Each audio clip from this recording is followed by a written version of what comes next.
خالفتم أقوال الشيوخ فأنتم. You, yes, I'm talking to you. You're an ambassador to Islam everywhere you go. And what better way to be an ambassador to your faith other than rocking a premium Moroccan Gadora or jalaba as you see me rocking the Orthodox Muslim. Get yours today on chopanddoodles.com and support the Orthodox Muslim channel. Well, Mr. Logic finally got on the same panel with me. And after exchanging emails back and forth with him or with his sidekick, whoever I was speaking to, I proposed that we do a co-host on TikTok. I proposed a formal debate. I proposed that we could speak on TikTok with a moderator. And with all of these, he did not want to accept any of them. Now, what happened this time is that there was a pretty recent revert from Christianity named Alex. Alex was on a live and he was being bothered by some Christians. They were bringing some arguments to him, and I decided to come up. I'll let you read it if you'd like. Quran 355. Yeah, you can it's read ilahi. it. It's ilahi, which means towards him. It doesn't, and also does. it says to him in the sorry, Quran. do you speak Arabic? Yes, if you'd like me to speak a bit of All Arabic right, for you right now, I can. Can you speak Arabic? But if you read Quran 355 for me right now, I will read it for you in Arabic. Kick this clown. What a lot. And so I come up, I talked to the Christians on a panel, I talked to 3 or 4 Christians. I stayed up there for like probably 40 minutes or so. And as soon as I drop from the panel, because I got bored, I get a message that Logic goes up there right away. He was waiting in the live, watching, and as soon as I dropped, he himself came up and he wanted to spread his doubts about the Islamic dilemma on that live stream. And so I got word. Somebody messaged me and told me that he had gone up on that panel. So I said, this is my chance to finally catch him. And so I go up on that panel and his whole attitude changes. With it saying that it lines up. If it doesn't line up, then that would mean that it's false. Oh, let him continue. Sorry. Wait. Can you let him continue? You gotta let him finish. Hey, man, guess whose father just showed up, man? Hey. oh my Hey, God. Logic.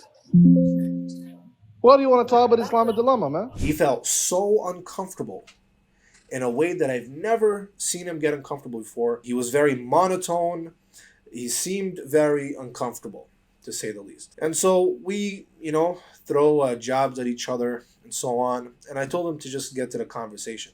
And so he tells me to give him some time so he could set up his YouTube. For the next 10 to 15 minutes, he's off the screen and he's setting up his YouTube.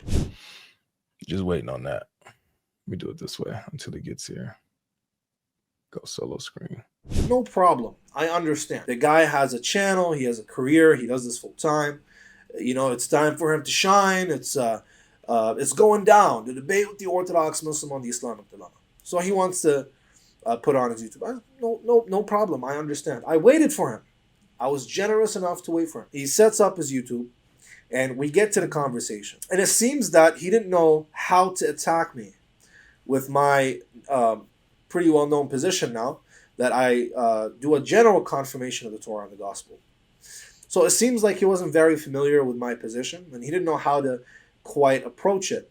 And so he asked me a very odd question. In order to establish continuity, must the Torah and the Gospel be true? Something along those lines. I answer him, I say, well, it's twofold. In order for the Quran to establish continuity, the Torah and the Gospel don't have to be preserved, because that's a non sequitur, it doesn't follow. Rather, the Torah and the Gospel have to be true in the sense that whatever the Quran is confirming has to be true. The revelation must be true. The distortion can't be true. It's distortion. And so it seemed like he wasn't getting the answer that he was hoping for.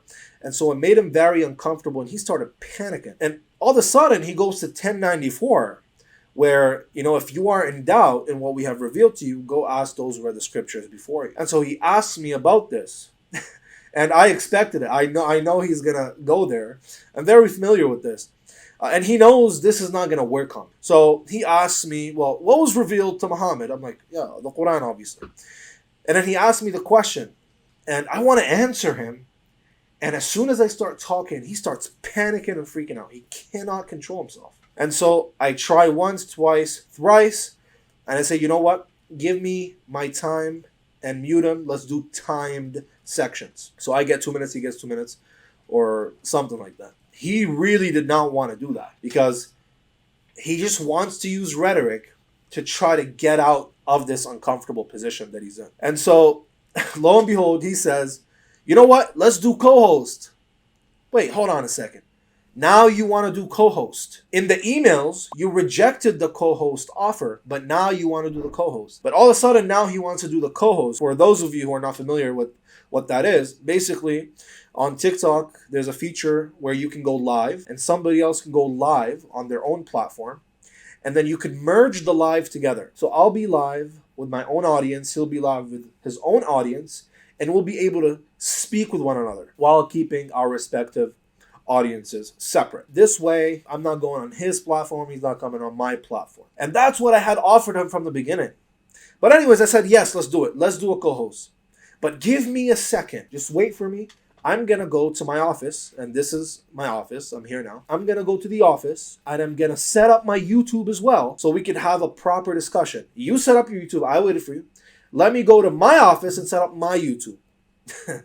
And he said, okay. He goes and starts a live, and guess what he says? He says, I'm setting up my YouTube. I'll be there in 15. Don't panic. Yeah. Don't run. You got till 7:08, man. You got till 7:08. Nobody's waiting around for you. All right. If by 7:08 he doesn't show up, I'm gonna end the live. 10 minutes. I'm gonna end the live. He is panicking at this point. You could tell he is not prepared and he is not confident enough to have this conversation with me. Christians in the comments are telling him, Logic, just wait for him, man. It's okay, just wait for him. But it's like he's ignoring them. He doesn't want to hear it. This is his perfect scapegoat. And I go up on that live stream that he opened, and I'm like, look, I'm in the car. I'm driving. I almost crashed a couple of times. I'm in the car. You know, I open my phone. I'm like, Logic, I'm right here. Just give me 5 minutes, I'm going to be there. You're not Putin, sir. You're not running a country. You have a few minutes to spare until I get to my office. And you know what his excuse is? Answer me if honestly. You're brave, don't run. Libiano, answer this honestly. I'm about to be there in a second. Were you in the car? Were you in the car talking to Darren? Yeah, I didn't want to put up my YouTube with Darren. I'm putting up the YouTube with you. I'm putting on the YouTube with you, sir. So yes, you were in the car. Hey, answer this question. Did I wait for you to debate with Darren? Hold on a second. While you debated Darren while you were in your car, so you should have no problem talking to me now while you are in your car. You cannot make this up. First of all, Darren is not important enough for me to open up my YouTube. Second of all, I debated Darren in my car while making sure I had my charger. This time, my phone was 6%. You couldn't wait just a few minutes for me to get to my office and have the conversation. It was a perfect scapegoat for you. And by the way, guys, when I did make it to my office, I opened a live stream waiting for him for 47 minutes on the dot. He did not show up. You know what the excuse was? I'm going out for dinner. I'm going out for dinner. That's the excuse. This is Sheikh Dilemma. This is the undefeated.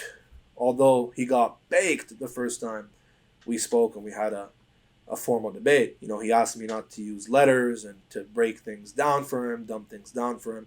Check out the formal debate we had about 8-9 months ago. It was fantastic. But anyway, this is Sheikh Dilemma. He talks about this all day long. This is his thing. This is his bread and butter. He should be ready. And he's in his studio, in front of his camera, in the comfort of his own home.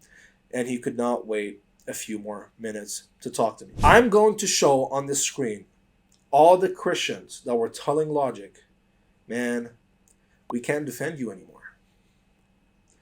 You should have waited for him. Logic, just wait for him. Some of them commenting, not gonna lie, as a Christian, Logic should have waited. Like, you know what I'm saying? Like, you get cooked one time for the it happens, you know what I'm saying? Like, it is what it is. Like, you know, we're not God, like, whatever, fine. But you get cooked twice by the same person? Nah, it could be me. Couldn't be me, bro.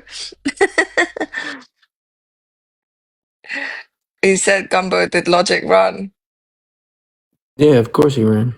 His own Christian brothers and sisters threw him under the bus and finally saw through him that he is a fraud, that he is not willing to have an intellectual conversation about the so-called supreme arguments that destroy Islam. This is to show you, Muslim or Christian, that this guy, he's full of it. He's not confident, he's not smart, he's not intelligent, and he is a coward before all things. Thank you so much for watching, and I'll see you guys another time.